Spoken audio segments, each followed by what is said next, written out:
Hello friends, আজকে আমি এই ভূত সিংয়ের লাইভ ভিডিওটি আপনাদেরকে দেখাতে চলেছি। এতদিন ধরে আপনাদেরকে ভূত সিংয়ের যে কাহিনী শুনিয়েছি, তার ঘটনাগুলি যেগুলি বলেছি, সেগুলি আজ আপনারা চোখের সামনে সেই ভূত সিংয়ের যে মর্মান্তিক দৃশ্যটি চোখে দেখতে পাবেন। দেখুন, আপনার সামনে যে বাড়িটি আছে, এটি নারায়ণপুরের সেই অভিশপ্ত বাড়ি, যেটির নাম হচ্ছে ভূত সিং। এর চারিপাশ পাকা পাঁচিল দিয়ে ঘেরা, সেই সময়কার চুনসুরকি দিয়ে তৈরি করা, বেশ প্রায় 20 থেকে 25 ফুট হাইটের, আর প্রায় 14 থেকে 15টি এর মধ্যে রুম রয়েছে। আর প্রতিটি ইঁটগুলি সেই সময়কার চটি ইঁটের তৈরি।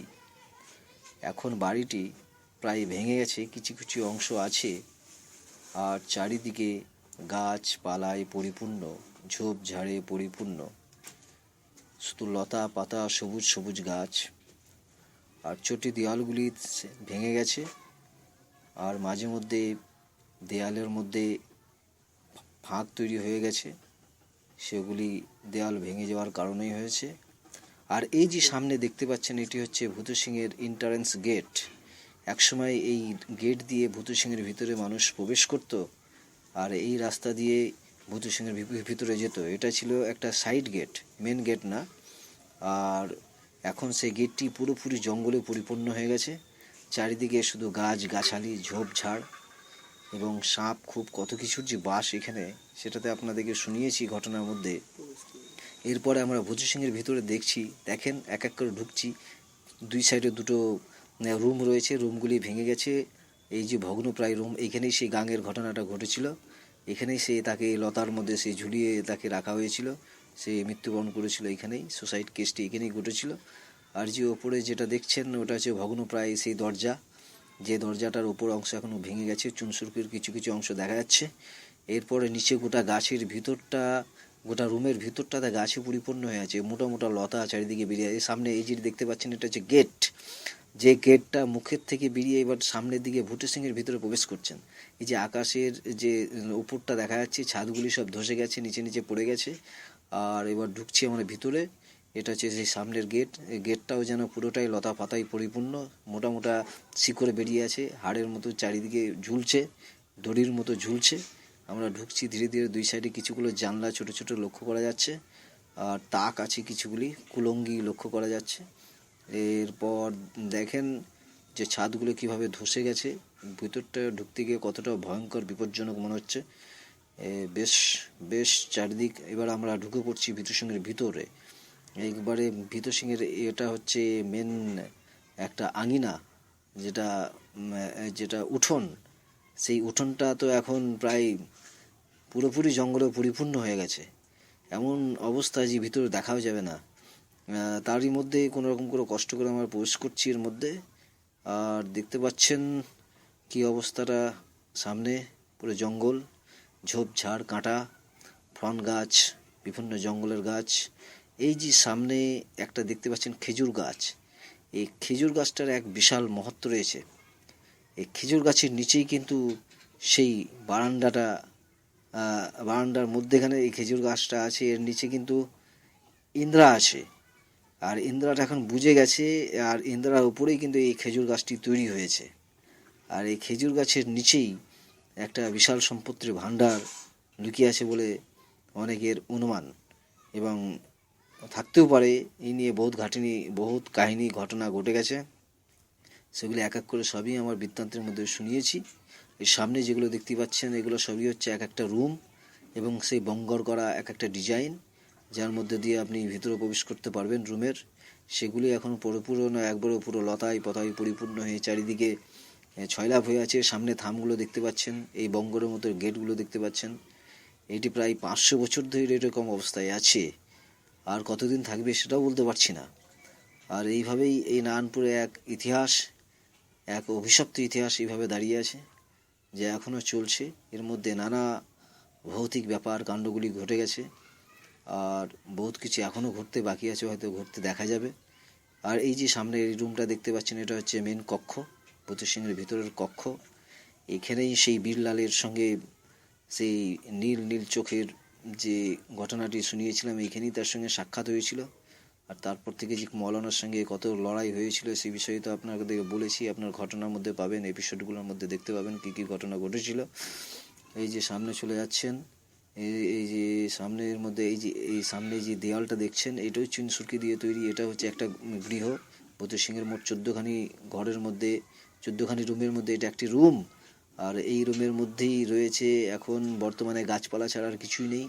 এই যে ফুকরগুলো রয়েছে, এগুলো তো একসময় কাঠের, শালের কাঠ লাগানো ছিল। উপরে ঢালাইয়ের এগুলো উপরে অংশগুলো হচ্ছে সবই হচ্ছে ছাদগুলো ভেঙে গেছে, ভেঙে নিচে নিচে পড়ে গেছে। আর এটা হচ্ছে সেই সিঁড়ি, সেই যে সিঁড়ির কথা বলেছিলাম, রংলাল যেখানে উঠতে গিয়ে, এই বীরলাল যেখানে উঠতে গিয়ে এই জায়গাটাতেই গন্ডগোলটা ঘটেছিল, এখানেই সেই একে ধরতে গিয়েছিল। আর সত্যদা যে দেয়ালে মেরেছিল কাঠিটা, এরই নিচের রুমে ছিল। এই সিঁড়ির এইখান থেকেই এই অনেকগুলি কাহিনী লুকিয়ে আছে। এটি যে ভাঙা অংশটি দেখছেন ইন্দ্রা, এই ইন্দ্রাটা সিঁড়ির নিচে চলে গেছে, একবারে নিচের দিকে চলে গেছে। এই ইন্দ্রার তলেই আমাদের বেশ একজন লোক, সাহসী লোক সেখানে নামতে গিয়েছিল, কিন্তু বেশিদূর নামতে পারেনি, তাকে তুলে আনতে হয়েছিল। এখন ইন্দ্রাটি প্রায় ভগ্নপ্রায়, সম্পূর্ণটাই বুঝে গেছে। আর এই ইন্দ্রার তলেই আছে সেই জক রাজার ধন, যেখানে সম্পত্তিগুলো লুকিয়ে আছে। আর ইন্দ্রার ওপরে অংশে যেগুলো দেখছেন ছাদ, সবগুলো এগুলো ছিল ঘরের এক একটা ছাদ, যেগুলো ধসে নিচে ইন্দ্রার মুখে পড়ে গিয়ে সম্পূর্ণ ইন্দ্রাটাকে বুঝিয়ে দিয়েছে।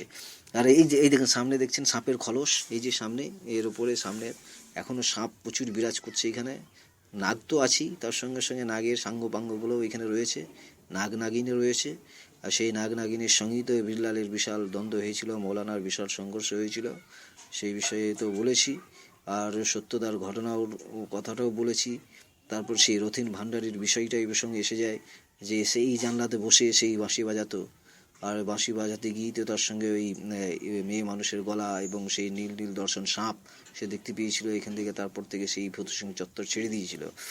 এছাড়াও আরও বহু ঘটনা রয়েছে। এই ওপরে আমার একাকি এপিসোডের মধ্যে সমস্ত ঘটনাগুলি আপনারাই পাবেন।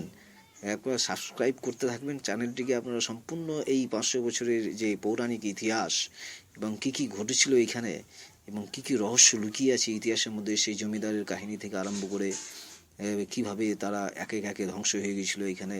আর এই সমস্ত বাড়িগুলোর মধ্যে তাদের যে এই সমস্ত কিছু কিছু চিহ্ন, এই রক্তের দাগ, সমস্ত কিছু যেগুলি লেগে আছে, সমস্ত কিছুই কিন্তু সেই সময়কারই এক একটা কেস। এখনও এই সমস্ত জমিদারের যে চিহ্ন, স্মৃতিচিহ্নগুলি এখনও ভূত সিংহের মধ্যে রয়েছে। কিছু কোনো কোনো সময় হয়তো ঘটি বাটি এই সমস্তগুলি উঠে আসে তাদের। আর এই যে ভাঙা ভাঙা অংশ দেয়ালগুলি দেখছেন, এগুলির মধ্যে অনেকে কিছু কিছু ছাড়িয়ে নিয়ে যাওয়ার চেষ্টা করেছিল, কিন্তু তারা নিয়ে যেতে পারেনি। তারা আবার এখানেই এনে ফেলে দিয়ে গেছে। এখানে তাদেরকে জকের হাতে অত্যাচার করেছে এবং তার অত্যাচারের ফলে তারা কোনো জিনিসই ভোগ করতে পারেনি। এখানে সচরাচর সাধারণত কোনো মানুষ প্রবেশ করে না। আজকে আমি বহু সাহসিকতার সঙ্গে সব মানুষকে নিয়ে, কিছুগুলি লোক নিয়ে এই ভিডিওটা করেছি। আপনারা এই ভিডিও দেখে সন্তুষ্ট হন এবং আমার চ্যানেলকে সবচেয়ে বেশি বেশি করে সাবস্ক্রাইব করুন, যাতে আমার চ্যানেলটি আরও আগিয়ে যেতে পারে। এই যে ওপর অংশগুলি দেখছেন, এই ভূত সিংটি কিন্তু একতলা নয়, দুতলা। নিচের দিকে কিছুটা একতলা বারান্দা রয়েছে, ওপর দিকে একতলা, নিচের দিকে 14খানি রুম, ওপর দিকে 14খানি রুম। এই যে এই ভাঙা অংশগুলি দেখছেন, সবই কিন্তু ছাদ ছিল। এগুলি নিচে পড়ে গিয়ে সমস্ত বিল্ডিংটাকে মানে নষ্ট করে ফেলেছে। আর এগুলি এক এক করে ধসে যাচ্ছে, দিন দিন চূর্ণ বিচূর্ণ হয়ে যাচ্ছে। এখনও কতদিন থাকবে টিকে সে বিষয়ে বলা যায় না, কিন্তু এখানকার যে অভিশাপ, যে রহস্য, সেটা কিন্তু থেকেই যাচ্ছে। তা এখান থেকে অবলুপ্ত হয়ে যাবে না এবং অত সহজে যাবে না। আর এই নাগ নাগিনীর যে অংশটা এখানে আছে, এই যে এই রুমগুলোর মধ্যেই কিন্তু নাগ নাগিনী অনেক সময় বসে থাকে। তারা সম্ভবত প্রতি বুধবার সন্ধ্যা রাত্রির দিকে তারা এই সব এলাকায় বের হয়, ঘোরাফেরি করে। অনেকের চোখে পড়েছে এবং তাদেরকে বিভিন্ন রকম স্মরণ বার্তা দিয়েও তারা চলে গেছে। একসময় এমন হয়েছিল যে এই সময় কিছু কিছু মানুষ একটা বম ফাটানোর জন্য একটা ভূত সিংহের সামনে একটা বম ছুড়ে দিয়েছিল, কিন্তু সেই বমটা একটা নাগের সামনে পড়ায় বমটা কিন্তু ফাটেনি। সেই বমটা কিন্তু ওইখানেই স্থির হয়ে গেল। এই যে এই গাছটা সবচেয়ে ভয়ঙ্কর জায়গা। এই গাছটার নিচেই কিন্তু রয়েছে সেই নাগের মেন বাসেরা। এই গাছের নিচেই কিন্তু সেই নাগ থাকে, সেই জক নাগ। আর এই রুমগুলোতে তারা বসবাস করে এবং সেখানে তারা ঘুরে বেড়ায়। সচরাচর সাধারণত মানুষ গেলে সেখানে তারা বিরক্তি বোধ করে এবং রাতের মধ্যে বিভিন্ন রকম অশান্তি ঘটায়। আমরা তার তো নমুনা সেই বিড়লালের মর্মান্তিক দৃষ্টান্তের মধ্যে আমরা খুঁজে পেয়েছি। এছাড়া আরও দেখছি যে এই যে মৌলানা সাহেব এখানে একবার এসেছিলেন আমার এখানে কিছুগুলি সম্পত্তি উদ্ধারণ করার জন্য, তারে সম্পত্তি তোলার জন্য রাতে একবার এসেছিলেন, কিন্তু সেখানেও তিনি বেশি খুব একটা কাজ করতে পারেননি। এখানে 2-4 বার গর্ত করার পরেই তিনি সেখান থেকে মানে বিদায় নিয়ে নেন। আর যে ওই যে নাগিন বাসিনীটির ঘটনা কিন্তু এই জায়গার মধ্যেই হয়েছিল। এই জায়গার মধ্যে যে গণ্ডি কেটে এখানে সেই নাগকে বশ করার জন্য এখানে গণ্ডি কেটে সেই যে যোগী এসছিল, সেই যোগী এখানে বসে নাগকে বশ করার জন্য একটা বাউন্ডারি টেরে সেই কড়ির ওপর ফুঁক দিয়ে যে ঘটনাটা ঘটেছিল সেটা এখানেই হয়েছিল। এছাড়া এবার ভূত সিংয়ের সমস্ত অভ্যন্তরীণ বিষয়গুলি দেখিয়ে দিলাম, কিভাবে তার বঙ্গরগুলি রয়েছে, কিভাবে ঘর রয়েছে, প্রতিটা ঘরের কি পজিশন, ছোট ছোট চটি ইট দিয়ে তৈরি, গোটা গাছপালায় পরিপূর্ণ, জঙ্গলে পরিপূর্ণ, ঝোপঝাড় চারিদিক। এখন তো শুধুমাত্র নাগেরই রাজত্বের ভিতরে, তাছাড়া তো যাওয়া যাবে না। বহু সাহসিকতার সঙ্গে বহু ভয় করে বেরিয়েছি, তাও তো কয়েকটা সাপের খলস চোখের সামনে পড়ে গেল। ইতিমধ্যে 1-2 আপনাদের স্ক্রিনে ধরাও পড়েছে সেই সাপের খলসগুলো। এই যে বাইরের এই গেট রয়েছে, এই গেট দিয়ে আমরা বাইরে বেরিয়ে যাচ্ছি। এবার ভূত সিং থেকে বাইরে বেরিয়ে যাচ্ছি। এই যে সামনে ভূত সিংয়ের এই ভাঙা অংশটা, এটা হচ্ছে পূর্ব পাটালের অংশ। পূর্ব পাটালের দেয়ালটা কিছুটা ভেঙে গেছে, আর সামনে সেই পুকুর, যে পুকুরের মধ্যে সেই জক রাজার ধন কিছুগুলি আছে, এখানেই সেই নাগরা তাদের স্নান এই সমস্ত ঘুরে বেড়ায়, এই চারিদিকে ঘুরে বেড়ায় নাগ। আর এই পুকুরের একটা ইতিহাস রয়েছে, এই ইতিহাসটা আমি আপনাদেরকে একসময় শোনাবো। সেগুলি আমার ওই ভূত সিংয়ের এই পুষ্যেটার মধ্যেই পেয়ে যাবেন, যেখানে এই পুকুরের ভিতরে কিভাবে মানুষ একটা পাতালগ্রস্ত হয়ে যাচ্ছে এবং নাগে কীভাবে তাড়ছে সে বিষয়ে। ওই যে জল ট্যাঙ্কি পাশে দেখছেন, এটাও কিন্তু সেই ভূত সিংয়েরই জায়গা, তার পাশে রয়েছে রাস্তার ওই পারে পশ্চিম দিকে আপনি ভূত সিংয়ের পশ্চিম দিকে জল ট্যাঙ্কিটা পাবেন। সেটিও এখন এরই পেছনে যে একটা ইতিহাস রয়েছিল, সেই ইতিহাসটা তো আমি আপনাদেরকে বসে বলিয়েছি। বাস আজ এই পর্যন্তই, আপনারা শ্রবণ করতে থাকুন, আবার সাবস্ক্রাইব করুন।